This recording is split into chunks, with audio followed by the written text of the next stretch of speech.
Angel Reese has to get the nod. Now, I know it's not a popular position to take because Angel Reese has to do the dirty work. It's right above them. And the Sky right now are in the playoffs, so you'd have to give the nod in my mind to Angel Reese. Look, Caitlin Clark, the 22-year-old rookie for the Indiana Fever, is playing like an MVP, but the haters won't stop.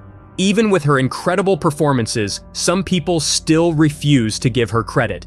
But Shannon Sharpe is speaking up. The NFL legend just delivered a powerful message aimed at those doubting Clark's skills. He's calling out ESPN analysts who have been tearing her down, especially the ones who didn't choose her for WNBA Rookie of the Year. There's a lot of women that was on ESPN that had a lot to say earlier about this. They gone quiet now. You say they quiet? Y'all quiet now. Now I want somebody to send that to you, because you know who I'm talking about. I ain't gonna call your name, but you know who you are. Y'all had a lot to say early. Y'all had a lot to say early. And if you think I'm talking to you, I am. Make no mistake about it, I'm talking to you. You know who you are. One of you were a former coach. Though Sharpe didn't mention anyone directly, it was obvious who he meant. His remarks seemed aimed at ESPN analyst and former coach Carolyn Peck, who went viral in July for picking Angel Reese over Caitlin Clark for Rookie of the Year. Peck even praised Reese for posting grown woman numbers, subtly suggesting that Clark didn't stack up. A big question.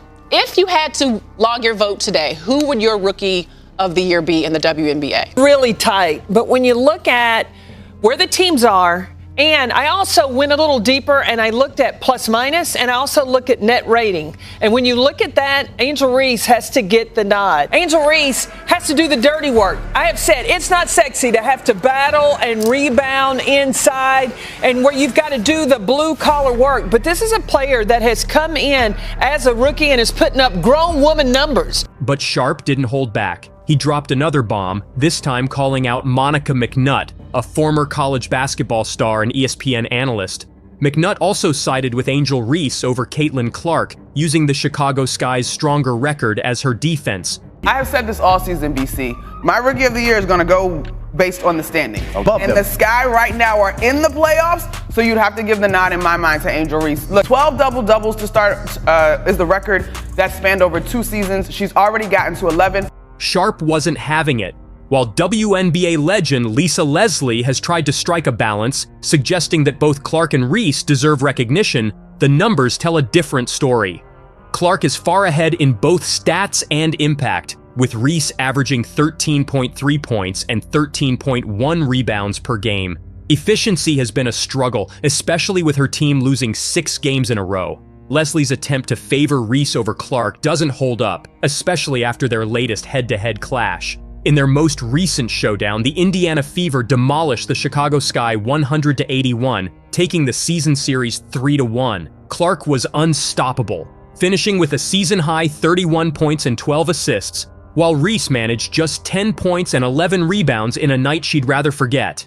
This season, Clark has been nothing short of extraordinary. She's averaging 18.7 points, 5.6 rebounds, and 8.4 assists per game, shooting 42.4% from the field and 34.1% from beyond the arc. Since the Olympic break, she's taken her game to another level, leading the Fever to a 6-1 record while putting up 24.6 points, 5.0 rebounds, and 9.0 assists per game. Clark isn't just in the Rookie of the Year conversation, she's in the MVP conversation too. And for those who doubted her, it's time to face the facts. Caitlin Clark is the real deal.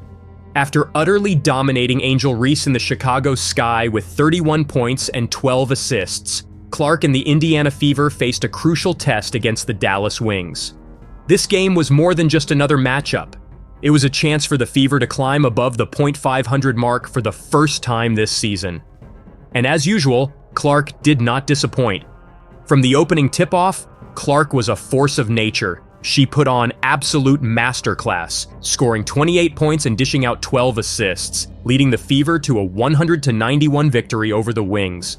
This performance was so incredible that Clark made WNBA history again, As noted by Stat Mamba, she became the first rookie in either the WNBA or NBA to record 25-plus points, 10-plus assists, and 5-plus three-pointers in consecutive games. She's breaking records that have stood for decades. Her coach sides in this team. Clark comes back and answers. Up ahead, Clark, beautiful pass to Mitchell. You talked about it at the open. Weak side. Oh, great play, and it ends up in Caitlin Clark. But Caitlin Clark wasn't just about making history, she's about changing the game. With this latest performance, Clark became the first rookie in WNBA history to reach 600 points and 250 assists in a single season. She's now just the 8th rookie ever to score over 600 points, joining an elite club of players in a league that's seen over 1,000 rookies. And if that wasn't enough, Clark now holds the record for the most double-doubles by a guard in a single WNBA season. She's not just a rookie. What Caitlin Clark has done for the game is generational, and I just, as a baller to a baller, I just want to say thank you to you, Caitlin Clark. Absolutely. For just lifting our game up, you and so many great players. But what you're doing, you're going to make all these women multimillionaires one day. Satu Sabali summed it up perfectly when she joked that while it's great to see more fans in the stands, it's a little less fun when so many of them are cheering for the Fever. Obviously, it's annoying because there were way too many Caitlin fans in our area. But like, it just kudos because it's amazing to see so many people in women's basketball jerseys. It's amazing to see the excitement and the joy that comes out of that. So although I feel like our Dallas fans could have done better, I had mixed feelings, obviously, seeing all the Caitlin jerseys in our home, but it's an amazing sign for women's basketball. The Fever have set a WNBA attendance record with over 500,000 fans for their 33 games. And the entire league's attendance is up nearly 20% this year. And much of that surge in popularity can be attributed to Clark's electrifying performances. She's not just a rookie sensation, she's a league-altering talent who's drawing in fans from all over the country. So much support for Caitlin Clark? Because she's the best. She lets things roll off of her. She's just an all-around great player, and the logo threes. With all the records she's broken and the impact she's had on Fever's success this season, it's clear that we're beyond the point of discussing Caitlin Clark as just a rookie. She's already one of the best players in the WNBA, period. Let us know what you think in the comments below. Do you agree with Shannon Sharpe calling out ESPN for their criticism of Clark? Or do you think Angel Reese still deserves the spotlight? Let's get a conversation started. Fever's Caitlin Clark breaks WNBA rookie record for assists. Add yet another milestone to Caitlin Clark's record-breaking 2024. Her latest coming Sunday in the Indiana Fever's 92-75 win over the Seattle Storm as she broke the WNBA single-season rookie mark for assists. Clark, who leads the WNBA in assists at 8.3 per game, had 9 Sunday to reach 232, passing Ticha Penicheiro's previous rookie record of 224 set in 1998. Penicheiro was the number 2 pick that year for the Sacramento Monarchs, who are no longer in the WNBA. She helped lead the Monarchs to the 2005 League Championship and finished her career with 20,600 assists, third most in WNBA history. Clark was 4 years from being born when Penicheiro came into the WNBA and was 10 years old when Penicheiro retired, but Clark said the two connected during her college career at Iowa, and she knows enough to accurately describe Penicheiro, who is regarded as one of the most creative and exciting passers in women's basketball history. If you watch her highlights, she was definitely a better passer than me, Clark said. She had way more flair to her game. She would spin around and make these crazy passes. I kinda just run in transition and chuck it up there and hope for the best.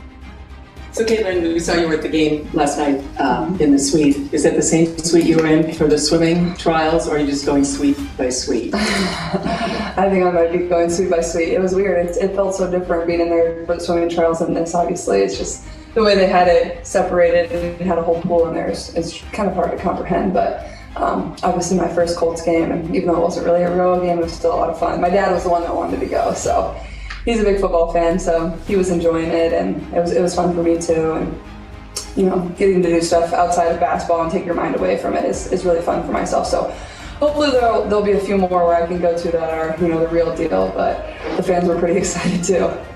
In fact, Clark's passing is one of her top attributes. Along with scoring a Division I men's and women's record 3,951 points at Iowa, Clark had 1,144 assists, third in NCAA Division I women's history. She topped Penicheiro's WNBA Rookie record in her 28th WNBA game. Penicheiro set her mark in 30 games. With the expansion of the WNBA regular season to 40 games, Clark still has 12 games remaining to add to her assist total. The overall WNBA single-season assist record is 316, set last year in 40 games by the Connecticut Sun's Alyssa Thomas. Clark, at her current pace, could eclipse that in 11 more games. Thomas currently is second in the league in assists with 202 through 26 games. If you'd told me I was going to lead the league in assists coming in here in my rookie season, I probably would have told you that you were lying, said Clark, who also had 23 points, 5 rebounds, and 2 blocks Sunday. But I take a lot of pride in that. I want to set my teammates up first and foremost, because that's going to help you have the most successful team. I'm always looking for my teammates in transition. That's where I tend to thrive the most. Indiana, 7th in the WNBA standings, is now 13-15, matching last season's win total. The Fever haven't finished with a winning record since 2015, when they went 20-14 and made the WNBA Finals. They haven't made the playoffs since 2016, when they were 17-17. I think we just have a really balanced attack, said Fever guard Lexi Hull, who had a career-high 22 points and was 6 of 7 from three-point range Sunday. It's just really fun to watch when you have Caitlin running in transition. The ball can go anywhere. Anyone can knock it down. Our offense is just so fluid. Caitlin Clark and Angel Reese both dominated in college basketball.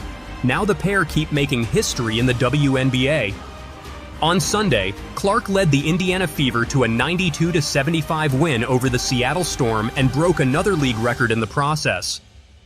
I'm just curious how that one felt and how you felt walking off the floor and seeing some people that are close to you. Yeah, I mean, first of all, to get a win in front of anyone is great. To get a win in front of my grandma, who came all the way from Spokane, and my sister. Shout out Cheryl. Go Grandma Cheryl. And my sister came from Austin. It's amazing. And to have them courtside was super cool too. So really good feeling tonight. Caitlin, we saw you tweeted that you're a Lexi Hull fan account now. What can you say about the performance? Twitter really quick to tweet that, or X. So my account will solely be about Lexi. If you want to follow, I'm going to change the bio to Lexi Hull fan page. So, yeah. Lexi, what does that feel like when you're making shots and it's because of not only you but just the ball movement overall with the team? Yeah, I mean, we had just really good ball movement, found the open person, got to our open spots, and knocked down shots. I think the fourth quarter, I don't know what our field goal percentage was, but felt like we were crashing and the ball just kept going in. So, I mean, we feed off of that, feed off of each other, and it was just a fun end of that game. And then, Caitlin, for you, when you're seeing your teammates have success as well, what does that do for you when you know, okay, I don't have to do everything, they can knock down some shots as well? It's so fun. We move the ball like that and have our feet ready to knock down shots were really hard to beat. I also thought AB was incredible. 15 rebounds, 9 points, 8 assists. Nneka is really good. Ezzy's really good. That's a tough matchup, and she really moved the ball well. I think out of the pick and roll, especially there in the fourth quarter, that's why we got so many threes on the weak side, is because AB was able to get the ball out of the ball screen. And Lexi knocked down a few. Kels knocked down a few. Dee made one. So I thought she was really good for us as well. Caitlin, you mentioned pregame that after big wins against Liberty, against the Lynx, you kind of had letdown games. Mm-hmm. Just what does it mean to get 2 big wins in a row?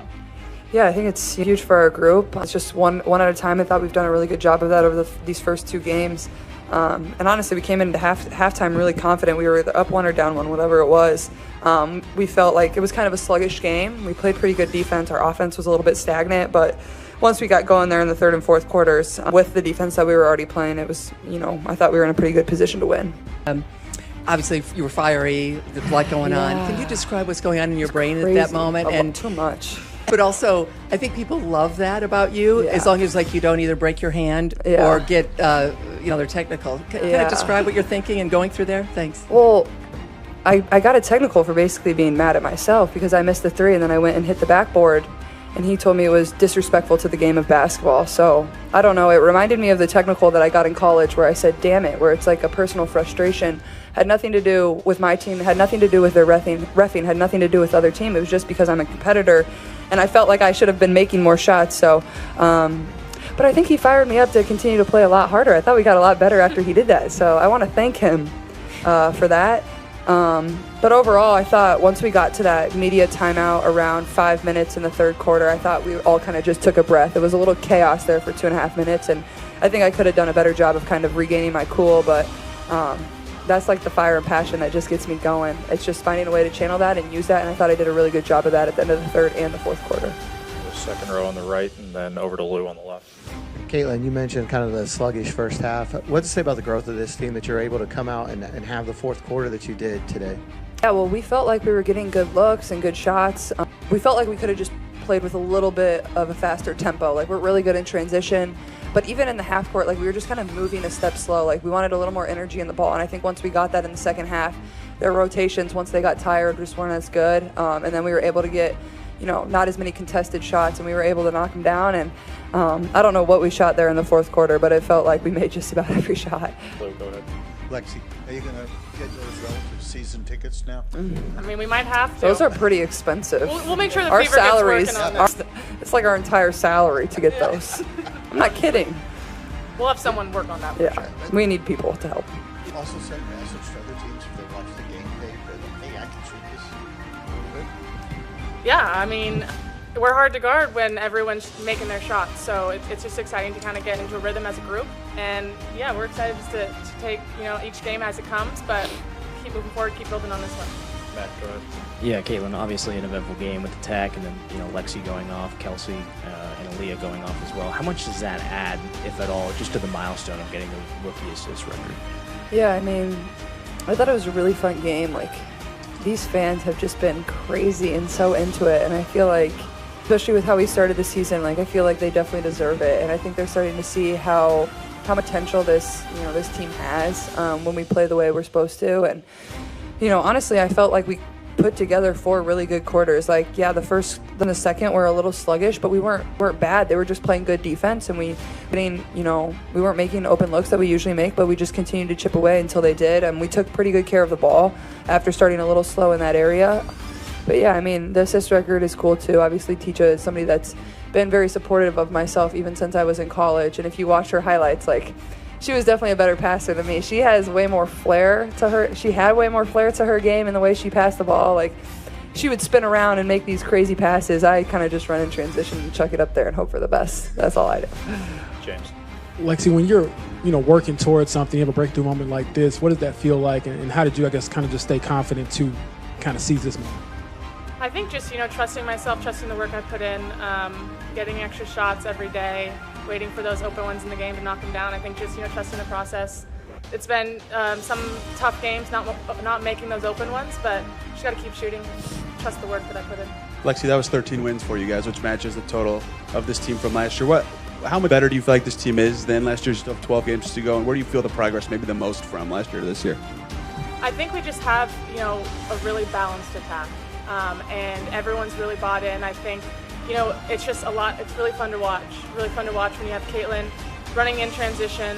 The ball can go anywhere. Anyone can knock it down. I mean, our offense is so fluid, and that's so fun to play. Fast paced, and it's fun to score a lot of points. So I think that's something that we've definitely improved on this year. The last one on Zoom, Mike Vopel, go ahead. Yeah, thank you, Caitlin. I know we've asked you a lot about records in 2024, but what does it mean to have those scoring records you have in college, but then also get this assist record? You've talked a lot about what it means to have both of those aspects of your game, but in this year, what does it mean? Yeah, it's that cool. I mean, if you would have told me I would lead the league in assists coming in here in my rookie season, I probably would have told you were lying. But I take a lot of pride in that. Like, I want to set my teammates up first and foremost, because I think that's going to help you have the most successful team.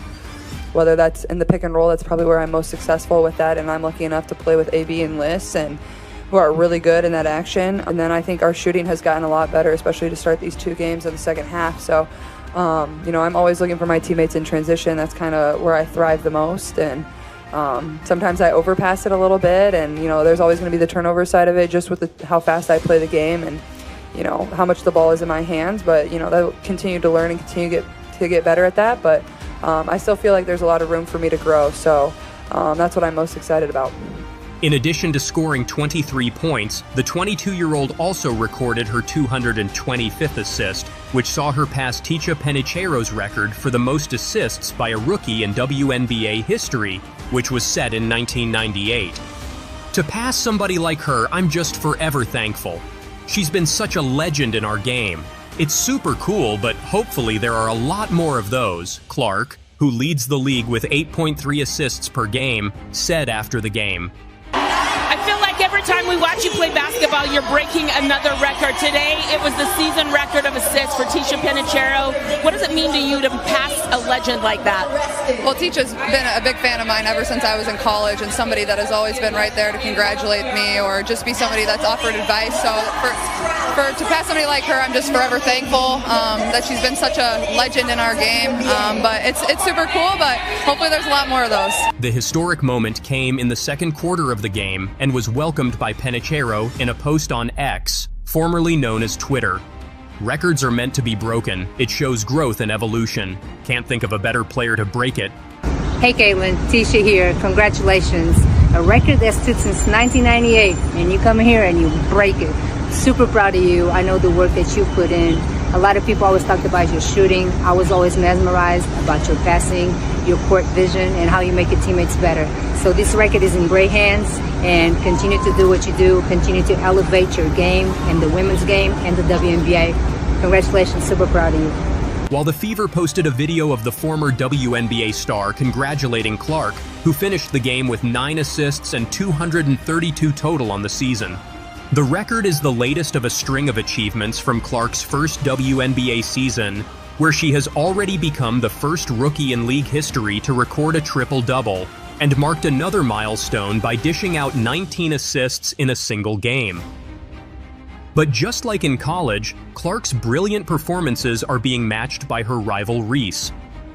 Also on Sunday, the Chicago Sky rookie racked up 19 points and 20 rebounds in an 86-68 loss to the Phoenix Mercury, becoming the fastest player in WNBA history to record 20 double-doubles in a single season.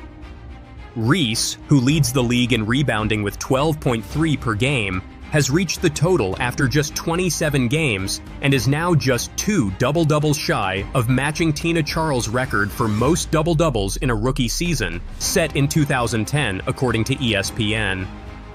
Earlier this season, the rookie had broken the record for most consecutive double-doubles in WNBA history. With the WNBA now back in full swing after the Olympic break, both Clark and Reese will hope to lead their respective teams into the postseason. Clark's Fever will face the Minnesota Lynx in its next game, while Reese's Sky will play the Connecticut Sun. It seems that the more the superstar rookies play, the more records will fall this season,